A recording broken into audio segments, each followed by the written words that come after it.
tomorrow. So now let's start with the introductions. Katie Bartel was diagnosed at 9 years old, and she's had type 1 for over 30 years. She spent her teen years as a self-proclaimed couch potato, but if we fast forward to her 20s, Katie took up running, cycling, and hiking. Her first running race, she placed on the podium, and she never looked back. Katie's journey through sports with diabetes led her to leave an aspiring career as a newspaper journalist and become a registered dietitian with the sole purpose of filling a gap in the healthcare system that exists for people with type 1. She works with all aspects of type 1 and has a passion for type 1 in sports, type 1 and disordered eating, and type 1 in pregnancy. For more information, you can visit Katie's website at www.katiebartel.ca following the session. Now, Callum was diagnosed with type 1 in 2012 when he was 12. After a year of struggling to understand his diabetes, he chose to focus on exercise and nutrition for better diabetes management. This led to a newfound passion for bodybuilding lifestyle, where he actively competes in men's physique bodybuilding competitions. If you ask him for pictures, I'm sure he'll send it to you because they're really amazing. His passion for training and nutrition turned into a desire to help others find success with their personal fitness goals. He obtained his personal training certificate through expert rating and began training clients at his local gym. Within 2 years, he became a certified fitness coach through ISSA and took his personal training business online to reach a bigger audience. Specializing in muscle gain and fat loss, he focuses on showing his clients how to live a healthier lifestyle while enjoying the process through tracking macronutrients and choosing enjoyable workout routines. And Katie and Callum are here tonight to answer all your questions about type 1 eating habits. So I think what we're going to do right now is we're going to go straight into the questions that people had submitted ahead of time. And those of you who didn't submit questions, but during the session you have a question, please feel free to just type it in the chat, and I'll ask your questions as well. And of course, I will be inviting you to follow up after I ask your questions. All right, so let's start with the category. I feel like this is Jeopardy. Category of food and stabilizing blood sugars. The first question is from Anonymous. Can coffee with cream and sweetener really affect sugar levels? How bad is sweetener for us? Would you like to start off, Katie, and I'll take it after? Sure. Like many things with type 1, it depends. So for some people, coffee can cause an increase in blood sugars, whereas other people, they won't see a difference. And the reason is that the coffee contains some stress hormones. And as we know, stress hormones can increase blood sugars. So that's kind of the mechanism of the potential cause of coffee increasing blood sugars, but it doesn't happen for everyone. Cream, it's, that can help slow down the release of, like if you're having like anything else with coffee, it can help slow down the release of sugars because it's higher in fat than something like milk. But if generally you're not having a lot of cream, I don't think, in coffee unless you're going to Starbucks. So yeah, it's kind of depends. Sweeteners, there's not a lot of research, not a lot of good research around sweeteners. We're still saying that they may cause some cancer, but the research is very limited, and so there's not a lot out there to state that we shouldn't have it. So there's still the recommendations are it's still okay to have, and I think it's like the daily consumption is around 40 milligrams per kilogram, which is about 9 to 14 cans of soda. Not many people, hopefully, are having that diet pop in a day. But yeah, it's still very limited. Yeah, so I'm a person who has an adverse reaction from coffee, so I do see raises in my blood sugar. However, I do have sweetener in other beverages like diet pop or zero sugar sports beverages. So that kind of leads me to believe that it could be a reaction from the caffeine, or like Katie was saying, a stress hormone that brings your blood sugar up. I believe it could also be maybe a carb amount in the coffee grounds that could be bringing you up. But yeah, I don't see too much problem in the sweetener. So like Katie was saying, it takes a high amount to really hit you.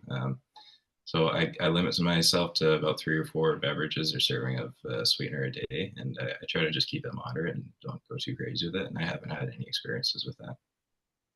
Interestingly, just to add on, so I don't drink coffee, but I do drink excessive amounts of caffeinated tea, and I don't have issues with it. So I don't know if it's coffee versus like a higher caffeine rate. I don't know. That's a good point, because I also take caffeine through pre-workout, and I don't notice any spikes through that, but it's just coffee. Okay, great. The person who submitted that question, would you like to follow up? I just want to give you the opportunity. Okay. And I realize, Katie and Callum, that usually after I introduce people, I give you the chance to introduce yourselves or say hi. So did you want to share anything else that I didn't share about you, Katie?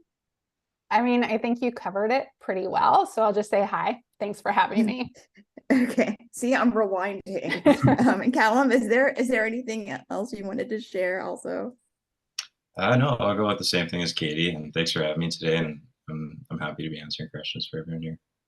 Okay. All right. Number 2 is from anonymous as well. I'm not good with numbers, so it's hard to figure out carb counting. I failed at the insulin pump because of this. Any advice?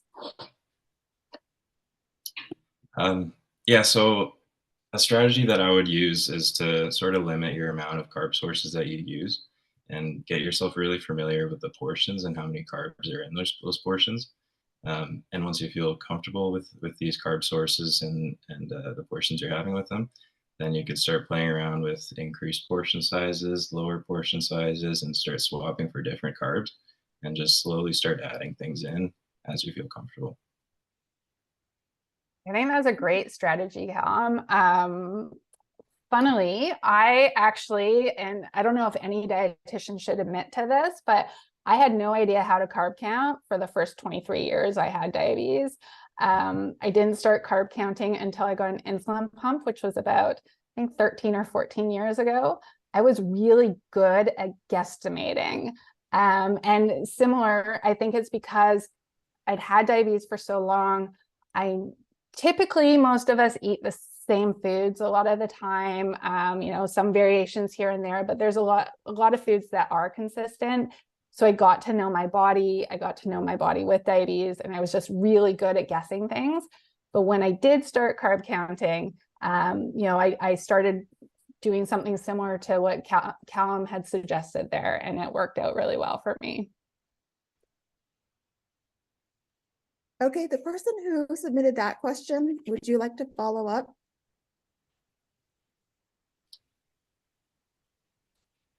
Okay, our next question is from Masood. Sometimes, not necessarily with fatty foods such as pizza, I have to take a bolus twice with 2 hours or so gap between, because if I take all the insulin at once, my blood sugar drops. The problem is that for the second bolus, I don't know how much I need, so I usually end up chasing my blood sugar by 1 or 2 units, boluses, which in turn I end up having high blood sugar for a long time. I haven't figured out the exact reason, but I guess it's the digestion with the type of food. Do you have any suggestions or strategies? I'm not sure I can answer this without a little bit more investigation. It could potentially be the digestion. It could be potentially be the foods that you're eating, whether it's high fat, high protein. I know you said not necessarily with fatty foods, so it could be, insulin to carb ratio, your basal insulin, something that's completely non-nutrition related, because there's so many factors that can affect blood sugars. What's going on in that day. So I think that it's something that does require a little bit more investigation. Yeah, I totally agree on top of that.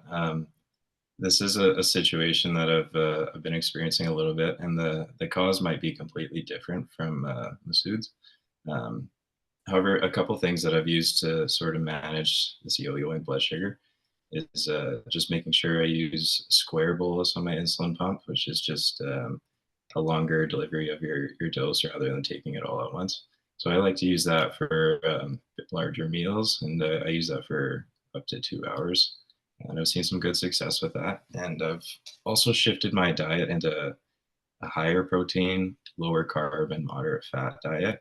So just by bringing the carbs down a little bit and relying more on fats for energy, um, I've had a lot more stable blood sugar, and that might not even be a proper fix, and it might be a problem that I don't realize, but it's something that's been helping me lately.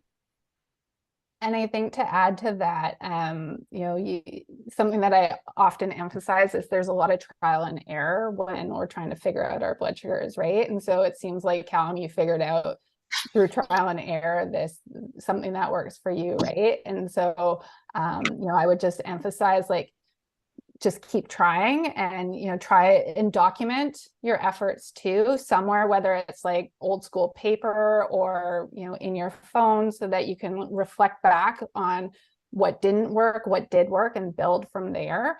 The square boluses or the extended boluses, they do require some trial and error to figure out those over time as well. So just like making sure that you have some form of record that you can build from. Okay, Masood, I think I saw you on screen. Did you want to follow up so you can offer any more kind of specific scenarios? Yeah, anyway, thanks for anyway, all of you for this question. First of all, the same thing, yeah, try and error, kind of like I'm sticking, for example, to the same food. And also I know what type of food is doing this one. So again, just kind of like the same as carb counting, I'm trying just to kind of follow the same kind of amount of insulin for the same food. But one thing is, just Callum said about the low carb and high protein fat. Actually, high protein causes this one of the reasons. So I don't quite understand why you're telling me to, because the reason is when I eat high carb food and low fat or low protein, my blood sugar is quite manageable. I know even if I'm wrong in the amount of insulin, but it seems my body absorbs it very quickly and my blood sugar becomes stable very quickly. The problem is with high protein and high fat. So can you please explain why you're asking or kind of saying that more protein and more fat? Yeah, so that was just something I used to try with my situation. So I noticed my blood sugar was tanking down after I took insulin for my meal, and then it would raise up really steeply after the food would start digesting. So I used protein as a way to kind of slow down the digestion, and then I would pair it with square bolus. So I would have the insulin last out longer, and then the protein would let me digest for a longer period of time. And I found a lot more consistency in my blood sugar with that. Yeah, so maybe as the same as diabetes, or maybe it works different. For me, again, it's the same thing. When I have high protein or high fat, because of the longer digestion, it becomes really out of control for me. And that's why, and even one of you said kind of a square bolusing. Also, a square bolusing doesn't work. The reason is when I take, or even I have to stop I'm on the kind of pump, and I'm using this kind of loop system.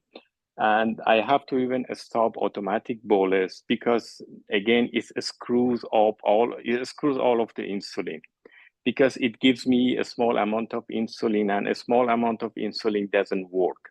So I have to wait till my insulin go down to a certain level, even if my blood sugar stays high for some time, but I know that there is not insulin kind of in my body, and then I take a kind of like a lot of insulin together instead of taking kind of one unit.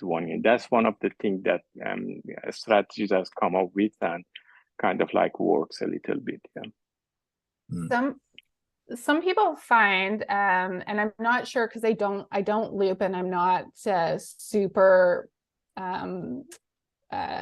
knowledgeable in that area, but some people have find using like a fat protein calculation can help, called fat protein units, can help with high fat, high protein foods. Diabetes Educators of Calgary have a really good website on that, and I can put the link in the chat.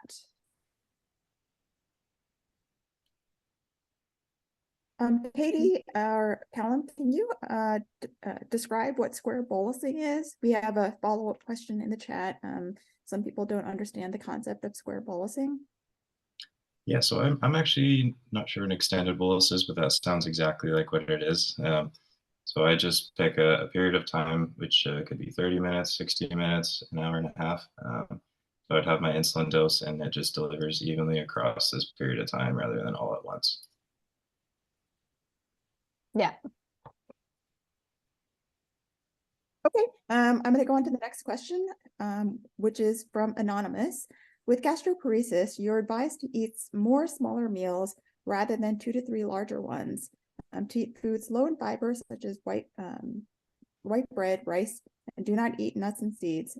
So many vegetables are strongly suggested not to be eaten, and many types of fruits that have skins or seeds, among other foods and drinks. Lots of these foods are so healthy for anyone, let alone type 1s, like high fiber bread. Many of these foods raise your blood sugar very fast compared to more complex foods. Can you speak to this in any way? And on occasion, if you have a higher fat meal, is there a ratio to use to increase your meal bolus amount? Yeah, so I do have certain, I guess, healthy foods that I have blood sugar spikes from. Things like oatmeal, certain green vegetables like asparagus, green beans. I do have blood sugar spikes from those foods. And I try to break it down and take a look at what nutrient it is I'm trying to get from that food. And if it's fiber, for example, and I'm having troubles digesting oatmeal, I would just experiment with different sources of fiber and maybe even try a supplement that you can get down easily. So I always look for foods that the body is able to handle well. So one thing I actually look at that's probably not a very common approach is I look at foods that are really common in my ethnic background. So I'm half Chinese, and I've experimented a lot with Chinese cuisine and things like rice, noodles, broccoli, chicken. The foods that they use, I've just always digested and felt really well for me to have. Yeah, and to speak to gastroparesis, before I start, like my knowledge of it is directly in the hospital, so it's acute, not chronic. The reasons why we do recommend smaller, more frequent meals that are low in fiber, low in fat, is so that you can easily digest it, get it out of your stomach quick, so that it's not building up and creating these little pockets in there that are going to cause inflammation. So I get what you're saying, in that like a lot of the foods that we're saying shouldn't be having are quote unquote those healthier foods, but like Callum said, like some you can incorporate, try and smaller amounts, incorporate some foods that are easier to manage blood sugars with, but just not excessively. If you're not having an acute reaction to the foods, maybe trying to incorporate them a little bit more, but again in really small amounts. And similarly to what Callum said, like some higher fiber breads actually cause my blood sugars to go up more than a white bread. So we always say like, oh, you should be having high fiber bread, but I noticed that my blood sugars would go up quite a bit several hours after. Whereas if I have white bread, I can manage it a little bit better with the insulin, but knowing that it's not going to stay in my system for a long time. So I may need to eat a little bit sooner than if I were to have a high fiber bread. I hope that makes sense, what I'm just saying. But then, you know, to get a little bit more blood sugar management, trying to incorporate exercise, which will also help with the digestion too, which is important for gastroparesis. Okay, the person who submitted that question, if you are on screen, would you like to follow up?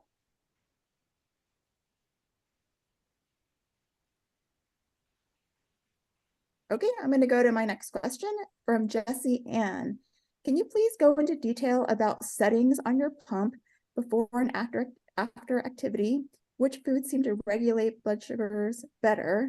In parentheses, as in if eating the same thing, being very routine gets the best results, and how to effectively manage stress, adrenaline, irregular sleep patterns, and their effect in rising blood sugars. So I know that's like 4 questions in one, but if you want me to break it down, Callum and Katie, I can do that. But I know you have looked at these questions ahead of time.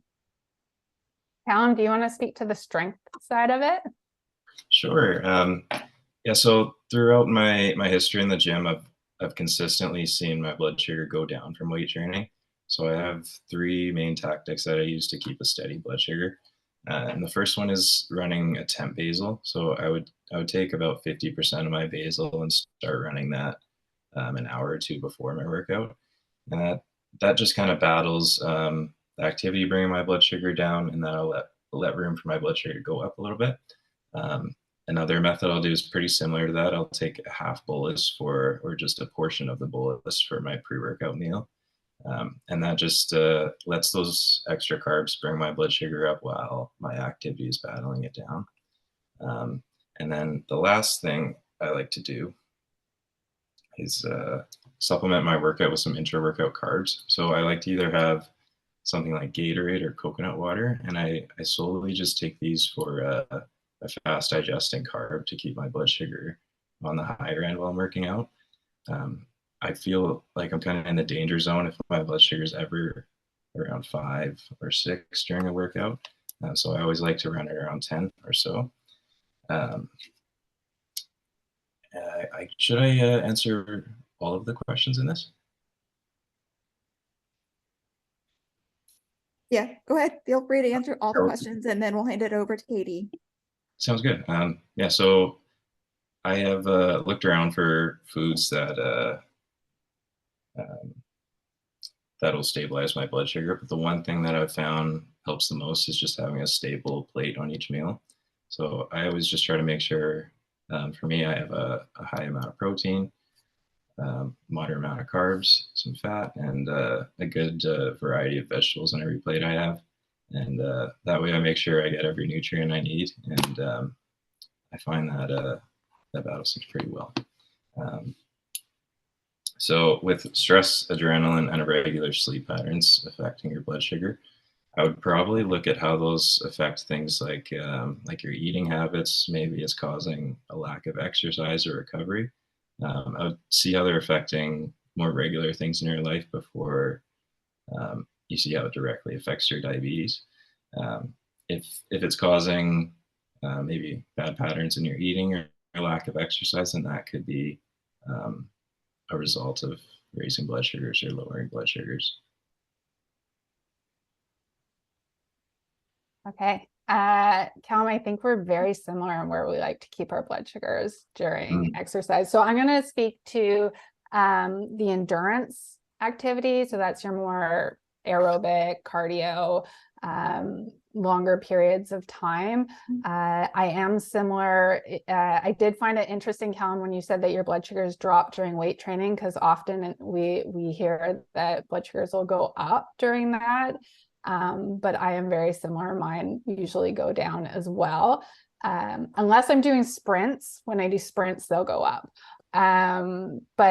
So for endurance, I'm going to use the example of my long bike rides. They can be anywhere from 3 to 5 hours long.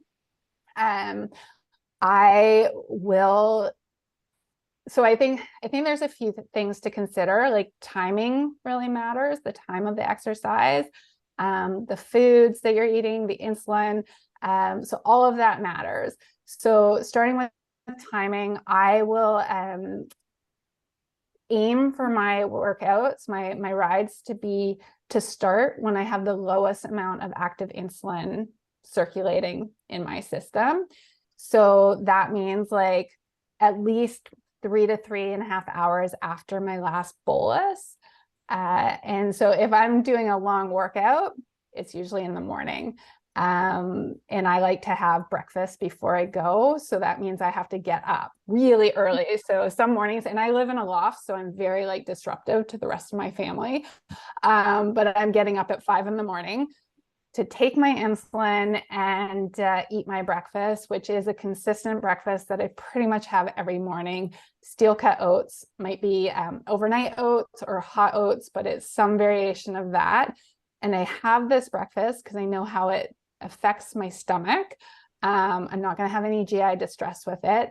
I know how it affects my blood sugars as well. I do give myself a slightly less bolus, but like it's like maybe like I think it's 11% less than what it's usual. It's such an odd number, but it's what I figured out through many efforts of trial and error that worked for me. So I eat my breakfast, and then I will just monitor my blood sugars over the next couple of hours and determine if I need to start a temporary basal before I go out, depending on what my blood sugars are. Similar to Callum, I like to start my rides generally with my blood sugars between 7 to 10. I'm happy if they're around 8, because I know once I start, they're going to go down pretty quickly. I'm very sensitive to exercise. So if I'm starting with them, 7, 8, 9, 10, I feel like I'm in a bit of a safe zone. But I will, like, depending on the blood sugars, I'll start a temporary basal anywhere from 30 to 60 minutes beforehand, 50 to 70% less than usual. Once I'm on the bike, I have a temporary basal running anywhere from 30 to 75% less. But again, that depends on blood sugars. If my blood sugars are being a jerk and they're really high, I might, lessen that, have a more insulin going. And so if starting, the general recommendations are like, if your blood sugars are between 5 to 6.9, it's recommended that you have 10 grams of carbs, simple carbs, before going. That doesn't work for me. I will have, anywhere from like 10 to 20 grams of carbs, even if my blood sugars are between 7 to 8 before I start. And then every 30 minutes, give or take, I'm taking anywhere from 10 to 20 grams, again, depending on blood sugars, but it's generally 10 to 20 grams of simple carbs. I don't usually use sport-specific carbs. I used to. They caused me a lot of stomach upset. And that was when I was running, and that you do not want the stomach upset I was getting when you were running. So I gravitated more to real foods. Applesauce pouches are one of my go-tos. Fig Newtons, mini pancakes with a little bit of real syrup on there. I do take Swedish fish because I like them and they're really quick at getting my blood sugars up. Just easy things like that. You don't necessarily have to have sport specific things. And I'll also make my own sports drink as well. And then afterwards, I generally, if I don't do anything with blood sugars, my blood sugars will shoot up after I'm done my ride. And that's because when you are working out really hard, your digestion, you're not fully digesting everything. You're taking a lot of food in, you're burning the calories, but you're not digesting everything. And so once you stop exercising, you start digesting, and now you have no insulin going because you've reduced all your insulin. So I do give myself a little bit of insulin for the carbs that I took while I was exercising. And I will also give myself an increased basal rate for a portion of time. This is not always recommended, but for me, it works. And I monitor my blood sugars so closely to make sure that they're not going low. But I'm also, this is a preventative action so that they're not going super high right after also. And then finally, sorry, this went really long, with stress. I don't have an answer for that one. I struggle with this, and I think it varies from person to person. My outlet for stress and anxiety is exercise and music. Someone else, they might like meditation, they might like yoga, walking, journaling, counseling. You just have to find what works for you to try and alleviate your stress. Okay, Jessie Ann, I'm not sure if I saw your name on screen, but if you are here, would you like to follow up?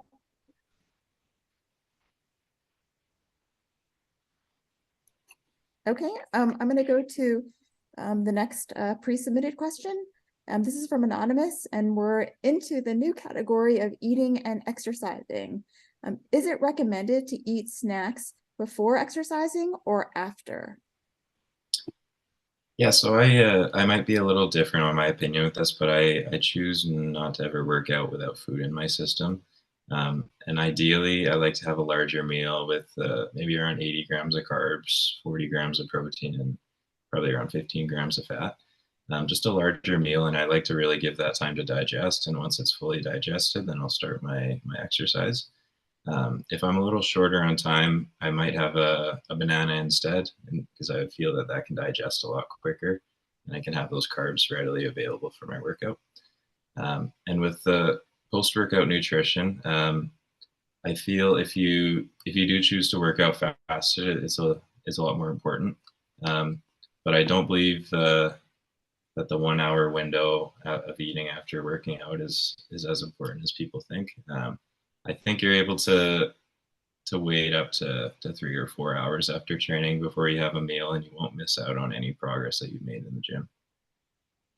Callum, I want to ask you a question too, based on that. So, how long do you wait for your food to digest when you have that big meal? I usually honestly just take it off a feeling, but it's around 90 minutes. Yeah. Okay. I like to eat beforehand as well. Generally, like my larger meals are going to be, 2 to 3 hours beforehand, because I don't like having that insulin on board. But when I also do a lot of workouts after work, and usually like I try and like aim my blood sugars to be at a certain level so that I can eat something beforehand, because I don't like feeling hungry when I'm eating either, or when I'm working out either. But it's usually like some form of easy to digest fruit as well, or just even just like the Halloween packs of candies. I'll just stuff something in my mouth there and go.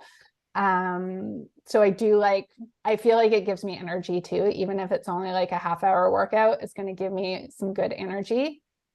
The eating afterwards, I do agree with you, Callum, on that 30 to 60-minute window no longer being as important. There's actually research done that proves that you do have a longer window for eating afterwards to rebuild your muscles and recover. But I also like to eat. I love food, so I do eat afterwards if it's a long workout. So my bike rides are usually end around lunchtime. So I will like eat my lunch at that time. And my afternoon workouts usually end around dinner time. So I'm always eating after, because I find like I'm always hungry. But it depends. It's something that you just gotta try and figure out for yourself. There's no real tried and true answer here. If you are having afternoon workouts, it is recommended to try and have an evening snack before to prevent low blood sugars overnight. Okay, the person who submitted that question, would you like to follow up? All right, next question from Anonymous. How do I plan for my food/insulin before working out? And do I need to plan differently for different exercises? For example, yoga versus a brisk walk versus weight training. So my body tends to go low from any sort of exercise I do, which is probably different from anyone who's in this call right now. So whether I'm doing low intensity or high intensity, I always see my blood sugar go down. It might be at a different rate. It might be quicker from high intensity training and lower from, slower from low intensity training. But I always see it go down. So I always plan to have my blood sugar right. I always plan to have something ride my blood sugar up a little higher because I can always expect it to go down. So like I was saying earlier, I always like to have complex carbs digested in my system, or I like to have my blood sugar riding a little high, and those seem to prevent the lows. And you might have different needs based on what exercise you're doing, but for me, they are all the same actually. Callum, I'm going to jump in here just because there's someone who put in the chat box. Callum, doesn't your blood sugar get too high if you eat 90 minutes prior? Yeah, so that really depends on the foods I eat, but I find the food doesn't, I don't find it affects my blood sugar 90 minutes before. And I think that just depends on the foods you're eating. So a common carb source I have is rice, and for me that digests pretty quickly. Whereas like potatoes would take a long time for me to digest, so I don't choose that carb source as a pre-workout meal. So you just really have to keep an eye on how foods affect your body, and then you can use them in a strategic way for your exercise.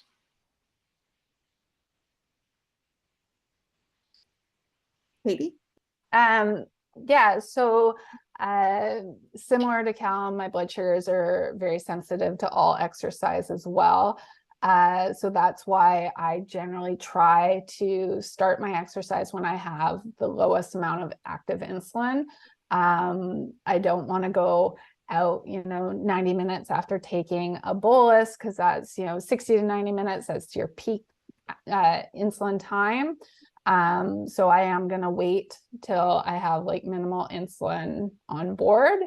I do like to start my exercise with blood sugars a little bit higher, anywhere, 7 to 10, like I said.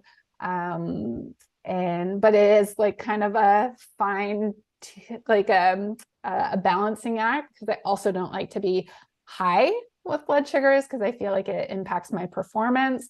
So, I don't want them to be more than 11 while I'm out there. Yoga can be very relaxing. A lot of people might not think that yoga is going to affect blood sugars or even meditation, but I think because it's so relaxing, you're letting the stresses go. And there was a time where I started doing meditation. No word of lie, 15 minutes after starting, my blood sugars tanked. And I think it's just because I carry so much stress that once I was able to release it, the blood sugar started coming down. So just keeping, being aware that even though it's not a high intensity exercise, it may still bring your blood sugars down. But again, it's learning your body, figuring out what types of exercise work for you, are going to cause your blood sugars to go more quickly down, or some exercise might cause your blood sugars to go up. But it's all about that trial and error and figuring out how it impacts your body and your diabetes. Okay, the person who submitted that question, any follow-up? Okay, next question is from Christopher and Anonymous. What should my blood sugar levels be at for a long period of exercise, like a marathon, before I start, and how to keep my blood sugars level during? That's part one of the question. This part two is, what about blood sugar levels before starting other activities? So start with the marathon question. So I've never ran a marathon, and I'm not a runner, so I don't have too much experience with this kind of activity. But with my training or any other sort of activity I do, just like I touched on before, I always like to keep my blood sugar just on the higher end of of an ideal range around 10. Like Katie was saying, I don't want my blood sugar to go too high or too low. Both ends have their negatives to it. So I try to keep a level 10, and one way I like to keep sugars coming in and keep the blood sugar up from not letting my workout drop it is I like to just sip on some carbs, like some sort of sports drink, or have a snack like Katie was saying, maybe some candy. So if you're doing a marathon, I'd recommend bringing lots of snacks and make sure you have some carbs to bring your blood sugar back up and replace it. I do have experience with marathons. And when I first started, I was fairly early into my running, and I thought I had to use all these sports gels.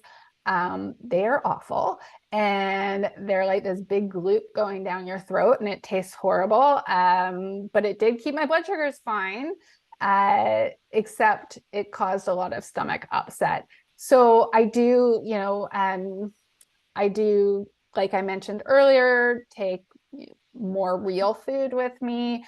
I am, watching my blood sugars a little more closely than those early days. Those early days, I was only checking them every 45 minutes. Now I'm looking every 30 minutes because I no longer have to run and, poke my finger to check. I have the Dexcom, which will give you numbers, not always accurate though. So just, being aware of that. And I think that sometimes the Dexcom and the flash with their arrows can cause a lot of stress as well. So just working like during your training runs, working on figuring out what works for you and how often you want to check, and knowing like what your blood sugars are doing during those training runs. Those training runs are all about trial and error, so it's the perfect time to do it. You did mention a question about blood sugars.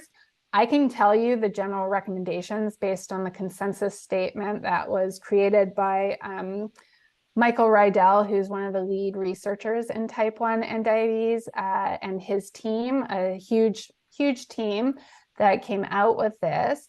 These are general recommendations, and a lot of the times they're based on a non-diabetes population. So if your blood sugars are less than 5, it's recommended to consume 10 to 20 grams of fast-acting carbs before starting exercise, and delaying your exercise until your blood sugars are greater than 5, monitoring closely for low blood sugars. If they're between 5 to 6.9, it's recommended to take 10 grams fast-acting carbs before aerobic exercise. So that's your cardio, your marathons, running, cycling. But if it's anaerobic exercise, the general recommendation with those blood sugars, you don't need pre-carbs. As Callum and I mentioned, that recommendation doesn't work for us. And if it's high intensity, no pre-carbs are required also. If your blood sugars are between 7 to 10 and 10 to 15, no pre-carbs are required to start aerobic exercise. Anaerobic and high intensity exercise, you may see a spike in your blood sugars even further. And if blood sugars are greater than 15, you want to check ketones if you can't explain why your blood sugars are that high. If there's moderate ketones, light intensity exercise is okay for 30 minutes, but if it's more than 1.4 millimoles, it's recommended not to exercise. That said, those are general recommendations, and blood sugar management is so individualized. So these recommendations may work for you or they may not. Again, trial and error with n equals 1, figuring out what works for you best. I hope that helps. Okay, next question. Oh, actually, Christopher, are you on? Okay, next question. How do sports drinks and protein/workout supplements like creatinine, amino energy, etc., affect people with diabetes? So every one of these supplements will have a different reaction, from sports drinks, protein, pre-workout supplements, creatine, amino acids. I'll touch on all of them though. I've been using creatine for about 6 years now, and that's been an amazing supplement for me. I've seen a lot of increased muscle size, strength, better hydration, and I've even seen mental health benefits lead from these. So that is a supplement that I love using, and I haven't had any adverse reactions in my diabetes. Whey protein is something I only use if I'm short on time. So that is something that I see spikes in my blood sugar with, and I also get a bit of an upset stomach when I use it. So that's something I try to avoid, and I always prioritize using like real sources of foods, chicken, beef, things like that. So I'll only use a whey protein if I need to get in some protein in a jam. And then next off we'll have a sports beverage. So I think if you utilize those properly, most sports beverages will have some sort of sugar, fast digesting carb. And I don't think you should be drinking those regularly just for the taste. Obviously the sugar will bring your blood sugar up, but if you're approaching a time where you can expect your blood sugar to go down, like a workout, then I think it's great to utilize it for that. I think pre-workout is probably one of the more dangerous ones out of these. It is something I actually regularly use, but I think you really should keep an eye on the caffeine amount that you get from it, since it is a lot higher than most caffeinated beverages like coffee and things like that. So it's pretty easy to go out of hand with it, especially if you're having drinks on top of it. And then with amino acids, I feel they're only necessary. They only give a good purpose if you're eating in a caloric deficit. I feel that if you're eating enough food to support your body weight, then you should be getting proper amount of amino acids and protein to support recovery. But if you're eating less than what you're burning, I think it can be a huge help in giving you those amino acids to help with recovery. I think Callum answered that question really well. I think you've answered all the questions really well, but I don't have anything to add to this one. You too. Okay, great. You know, I know that two people who put something in the chat box. I'm going to actually offer them the opportunity to ask themselves. Leah, I know you had something on the pre-submitted questions and you put something in the chat box. Did you want to go ahead and ask in real time?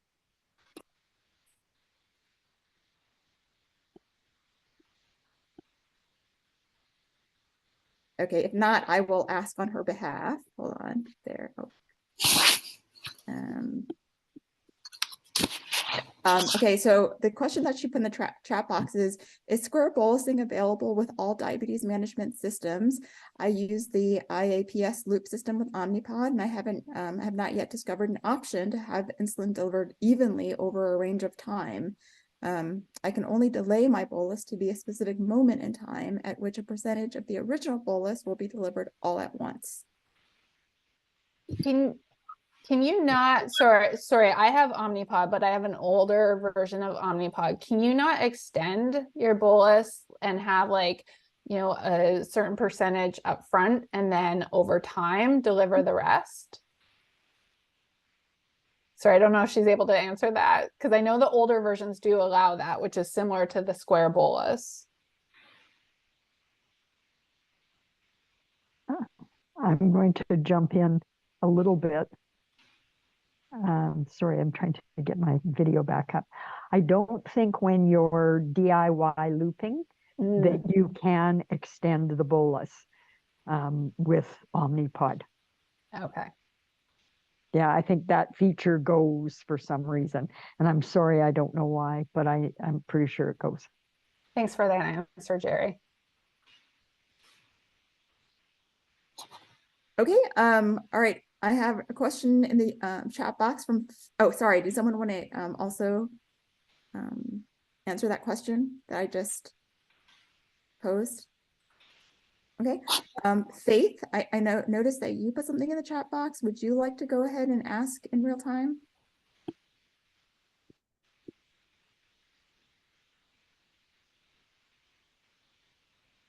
Okay, I'm just going to read it. I was advised to create an exercise profile, T-Slim pump user. I double the correction factor and about 25% of basal. I activated between 30 and 60 minutes ahead of exercise. Work great if it coincides with meal bolus, applesauce. This is not a question, and just a comment. Oh, I'm sorry. It was just a comment. All right. So let me go back to the questions. Katie, this is for you. From Teresa. Katie, as a world traveler, what do you eat and how do you find carb count information for your meals in other countries? I eat all the food I can. So and when I say world traveler, I'll be honest, I'm a Europe traveler. I love Europe and would go to every country there if I could. I've been to many. I generally don't look up carb counts when I'm there. Really early on when I started on the pump, I tried bringing a book with me to look things up, and the food would get cold by the time I looked everything up, and then it wasn't as enjoyable, and I'm with people and I'm looking at this book and it's just not a good wasn't a good experience for me. Oh, I'm really sorry, my phone is going off.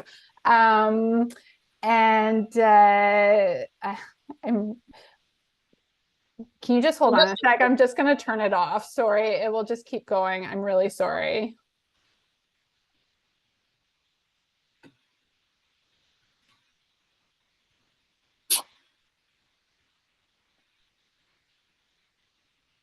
I have a question for Callum, if I could pose it right now.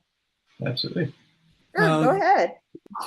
You mentioned something, a supplement called, I think, creatine or something like that. What is that? I've never heard of it. So that is basically a supplement that increases the glycogen stores in your muscle and increases the production of ATP. So it'll allow you to store more glycogen in your muscles and fill them out a little more, create them to be more hydrated. So that'll leave you with some performance and you'll have increased strength in the gym, and then you'll notice your muscles appear bigger, so you have a better appearance from it. What form does it come in? Sorry? What form does it come in? So I take it in just a powder, and then I usually take the powder in my mouth and chase it with a bit of water. Thank you. Absolutely. Okay, Katie, did you want to? Yeah, I'm really sorry about that. Sorry. Okay, so yeah, I generally don't carb count. I will try and, if I'm there, if there's some foods on the menu that some foods I'm familiar with, I will, try and estimate based on my knowledge of that food and how it reacts with me and upscale how much insulin I need to give based on the portion size. One of my go-tos when I'm traveling in Europe is Airbnb with a kitchen and stove and a fridge. I was doing Airbnbs before there was even Airbnb. I like that option because it allows you a home base so you can at least have one meal that is familiar to you. So I did mention earlier that I like oatmeal and I eat oatmeal every day, mostly. So even when I'm traveling, we just went to London and Amsterdam this year. A large portion of my suitcase was filled with dry ingredients for my oatmeal so that I could cook it or have overnight oats while I was there, so that I knew that my mornings would be starting off to a start with blood sugars that should fairly be reasonable. If it was just nutrition speaking, there's other factors that can contribute to mess up blood sugars, but nutrition wise, I knew that my breakfast was going to be solid. Having a kitchen also allows you to, you can experience the culture, go to the local markets, grab, foods that are cultural to the area. So you can have, a dinner at home cooking with those foods, or, having a fridge, you're able to create a picnic so that you're not so reliant on restaurants all the time. I do eat out at restaurants, but it's not every single meal. I'm not going to a buffet for breakfast, so I'm not chasing these blood sugars all day. I do have some element of balance in there. That said, if I'm going to Italy, I'm going to have gelato. If I'm going to France, I'm going to have baked goods, tartelettes. I'm not going to deny myself that just because of my diabetes. I love food. I love experiencing the culture of places that I go to. I think that food is more than just nutrition. It's more than just diabetes. It is social, it's cultural, it's comfort. And I think if I restrict that, I'm going to want it more. So just finding balance in other areas, but still allowing yourself those indulgences. Okay, great. I recognize it's 7 o'clock and we advertise this from 6 to 7, but Callum and Katie, can you stay a bit afterwards? If can you stay a little bit later if people want to still listen to the questions and answers? Sure. Okay, great. And those of you who need to leave at 7, totally understand. Thank you for coming, but we're going to keep going down the questions, try to answer all of them that were submitted. Okay. Here are 2 pretty simple ones. I don't know if it's simple, but this is from Anonymous. What's the best time to exercise? And what are the best snacks to take while hiking? So for me, I've found benefits from working out in the morning and evening. When I work out in the morning, I don't have as much food in me. I usually just have a snack and go up to the gym. So I find that sets the tone for my day very well. Like after my workout, I'm productive in most things that I do. When I work out in the evening, I have more meals in me and I have more energy, more fuel for my workouts. So I find I have better workouts. But the evening workouts are a little inconvenient for me. So I recommend just doing whatever fits best for your schedule, whatever is easiest to adhere to. So if you have time in the mornings consistently, then that's probably a great time for you to go. And yeah, just whatever be most consistent for you. And that'll be what you can stick to. Yeah, I'm very similar. I do like the morning workouts, but that's only available to me on the weekend and only one day because I also have a son. And so, you know, the late afternoon workouts before dinner also work for me during the week. When I'm working, I'm able to get at least, you know, anywhere from 30 to 60 minutes in.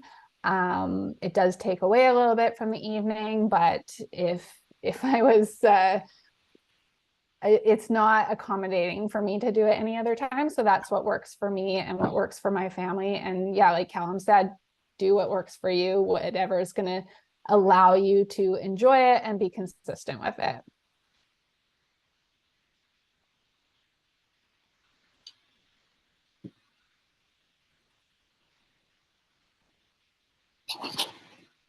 Are there any other questions? I'm gonna have a follow-up because that was mine, and I think Trisha just like I think she froze. she froze. So do I need to like lower my long-acting insulin whenever I go hiking? So it happened to me that when I was like on a hike, it sounds very obvious that your sugar is gonna go down, but while you're there, like even though you're trying to plan everything ahead and you have an entire bag of candies and all that, like while you're there, like, or what else should I do? Like, do I take my basilar down or yeah. Yeah, and I think like that's another trial and error thing, right? Like trying to figure out what works. Like if you have something planned and it's, you know, you're going to do it a few times, like try it out and see what works for you, because it's not always that blood sugars will go down. Like my marathons, generally the day of, like no matter how much I trained, I had stress going and my blood sugars were actually going up. You know, every other training run I had, they would go down, but the marathon, the day that I needed the performance, they would go up, which is frustrating too, right? So like blood sugars can be real jerks and they're not on your timeline, which sucks. But it just, you know, as much practice as you can give them, and trying to keep those stress hormones down as much as possible too, will help. But yeah, it's just trying to figure out what works best for you with little tweaks here and there. And for me, that's not something that I try to stress about. Like I don't have a checklist of things I need to do before training, but I have these different methods as just a way to keep my blood sugar up from going down, and also strategies to make me feel good while I'm training. So I just try to make sure that I feel good going into my workout, and I feel good while I'm working out and after. And if I feel good and I miss things that I think of, I try not to stress about it. It's probably a lot more simple than you think. And yeah, like if it doesn't work out for you one day, like, you know, just trying to figure out, well, what might have been different this day, and then, you know, making the adjustments the next time that you might be able to do differently. Thank you. Okay. Thank you so much. Great. So I have another question. What are some low carb snacks to eat before bed that will help prevent nighttime lows and early morning highs?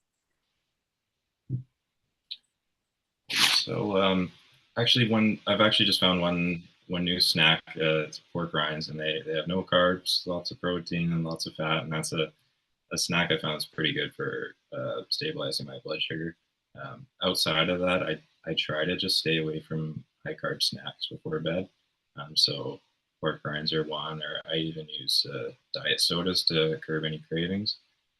Also just have protein snacks. I find any amount of protein fills me up more than, you know, some sort of basic carb. But yeah, that's about it. Low carb, I mean, handful of nuts and seeds, scoop of peanut butter, vegetables with, you know, Greek yogurt dip. I have a snack and I take insulin for it. I like toast with peanut butter right now, and I do take insulin. It does have a little bit more carbs. It's about 15 grams of carbs plus the peanut butter. So I'm generally about 20 grams of carbs that I'm giving myself. But I like it and it works for me. And often wake up at least once in the night. So I'm seeing what my blood sugars are anyway.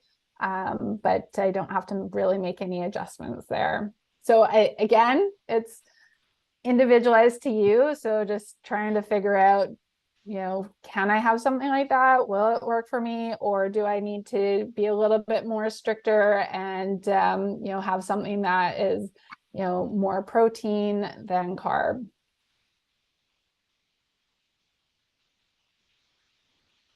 Okay. Next question. This is probably for Katie, but can you speak a bit more about intermittent fasting? I did see this question come in.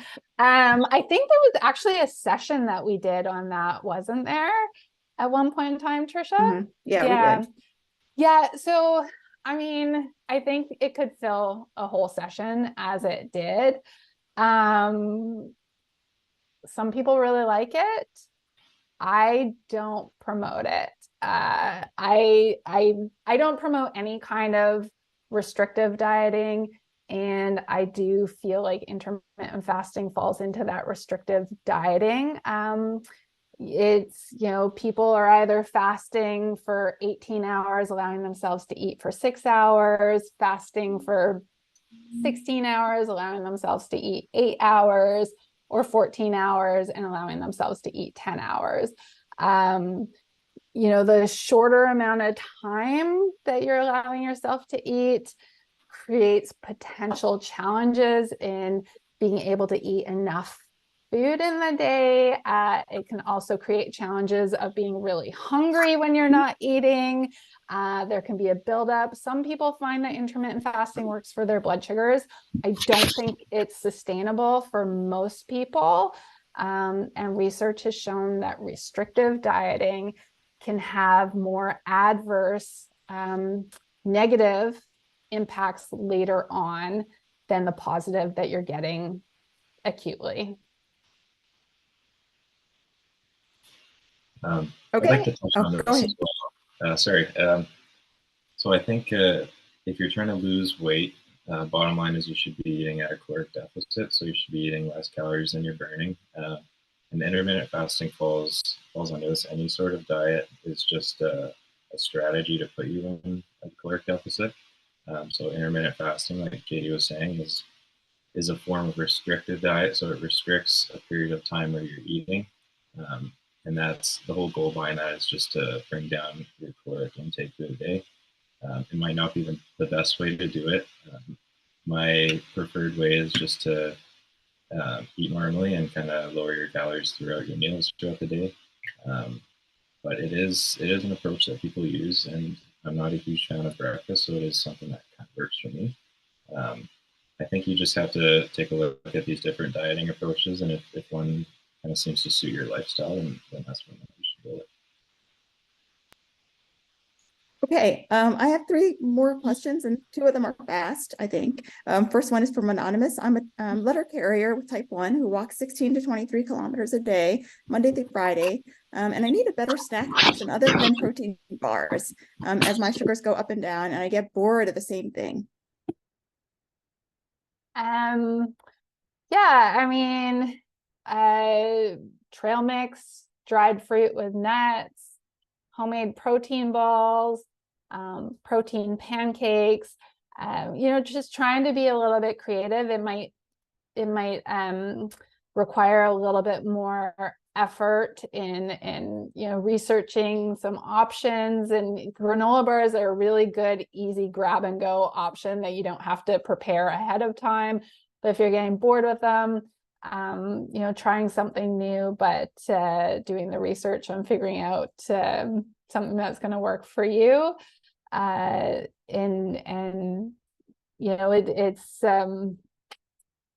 walking that much a day, you're probably burning a lot of energy too, depending on how much you're walking or how fast you're walking and how much you're carrying. So I imagine you're probably going to need some of those snacks as well.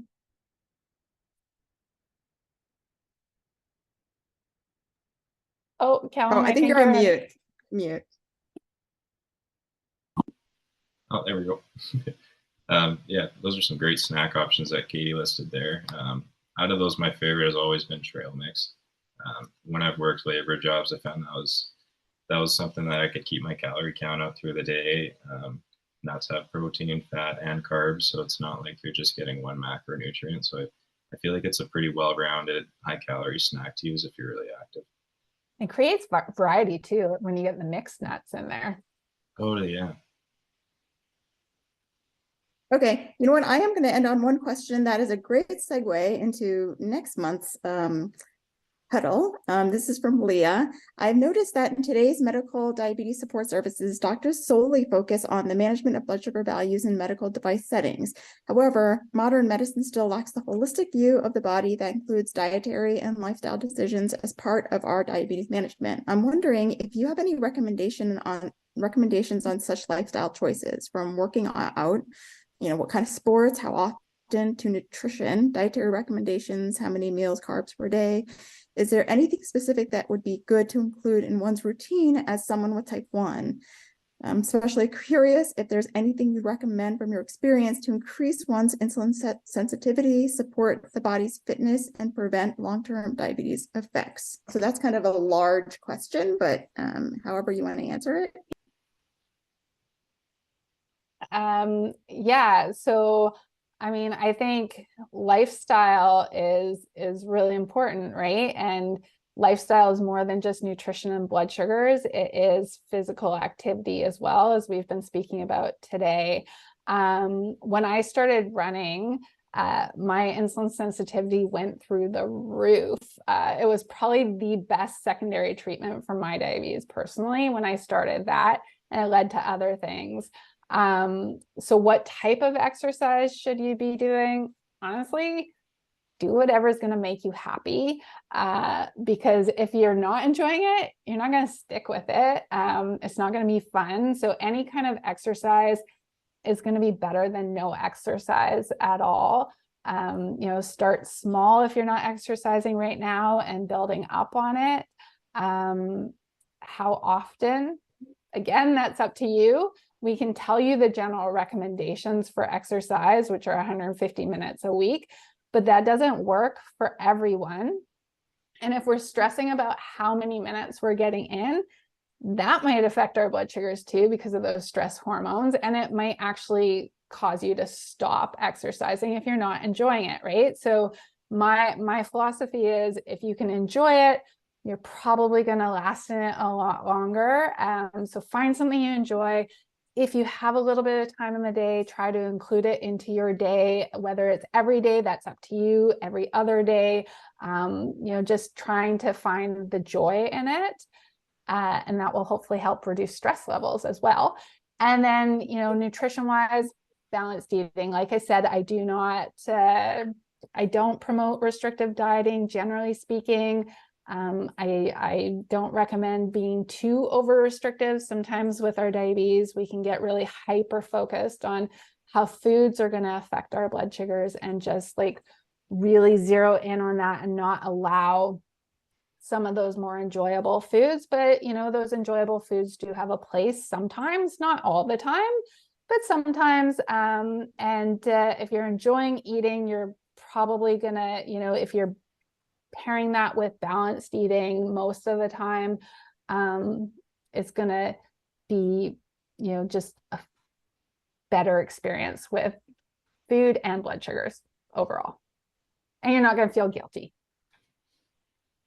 Yeah, I think me and you both, Katie, can agree that we've managed diabetes through activity and a healthy diet, and not as much through technology. So I completely agree with what you're saying. I wouldn't give any exact guidelines out saying like do an hour of exercise a day. I think just do what you honestly enjoy doing for exercise, and that means you're going to be able to stick to it, do it consistently, and it'll branch off into so much more if you enjoy it. Whereas if you take the best program that'll give you the best results, it's probably not going to be something you'll enjoy, and it'll probably be a pretty short-term thing. Okay, great. So I'm going to end our session because my internet is very unstable too. So I want to thank Callum and Katie. You are two of our favorite guest experts, and I'm so glad you kicked off this new school season or school year season. And so I want to thank you, and everyone, I'm sure will be clapping. And I do want to introduce for next the Huddle. Those of you who want to think about diabetes in a more holistic view, our guest speaker is going to be Jody Stanislaw, who also has type 1, and she's a naturopath. So she's going to be coming to speak with us, and you can ask these questions that we ended with today. And so thanks again, Callum and Katie, and everyone. If you have a topic you want us to talk about, a guest you want to bring in, please just let us know, and email us and let us know, and we can find the guest who can speak on the topic of your interest. All right. Thank you. Good night. Thank you so much for having us. Nice to meet you, everyone.